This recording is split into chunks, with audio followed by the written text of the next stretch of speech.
Okay, my friends, today I'm going to show you how to do subtraction with base 10, but we are going to do it in two parts. So first I'm going to do one problem, and in another video I will do another problem if you need extra help.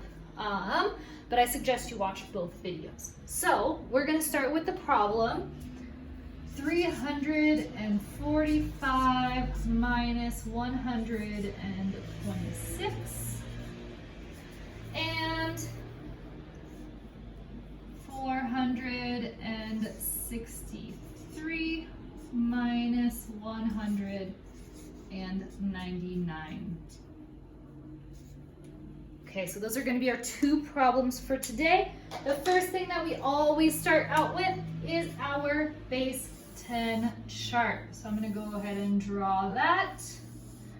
Always start with the ones, then tens, then the hundreds.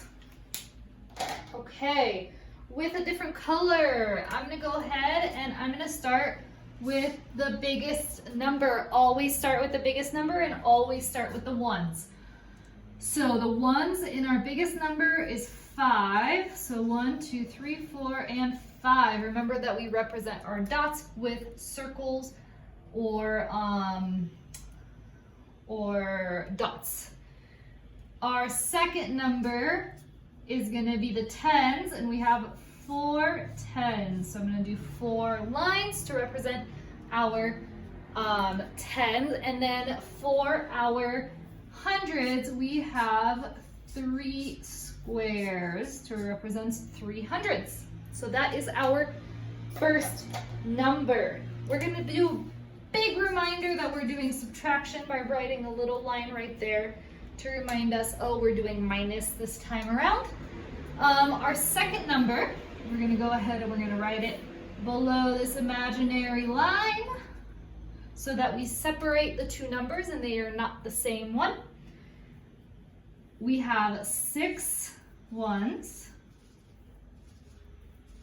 5, 6. We have 2 tens, and we have 1 100. Okay, with a really bright color now, I am going to show you how we are going to subtract. So, I have 5 on top, but I need to take away 6. So this number will always stay, and this is what you are taking away from the top. But I can't take away 6 from 5. So if I have 5 cookies and you need 6 cookies, I can't give those to you because I don't have enough. So since we do not have enough, we are going to borrow from the tens, which means that we are going to take one of the tens and we are going to borrow it and bring it over to the ones.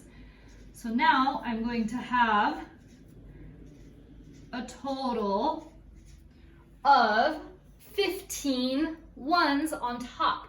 So I'm going to have 10 and 5, which makes 15. Now, if I have 15 ones and you need 6 of those ones, we can do that math. So, very carefully, I am going to cross them out one by one. So I took away 1, then I took away 2, then I take away 3, and 4, and 5, and 6. And now I'm going to count what I have left over. So I have 1, 2, 3, 4, 5, 6, 7, 8, 9 dots left over on the top. So 9 is going to be my ones. Now, let's move to the tens. I have 3 tens left, and you need 2 of them. So can I take away 2 from 3? Yeah. Again, very carefully, one by one, to make sure my math is right. And I have only 1 left. So I'm going to write 1. Remember that you are never taking away from the bottom. You are always taking away from the top number, the bigger number. Okay, and then I have 3 hundredths and 1, and I need to take away 1. So let's take away 1, and that leaves me with 2. So 345 minus 226 is equal to 219 because we had to borrow and we did our math very carefully, Xing through each one to make sure that our math was correct.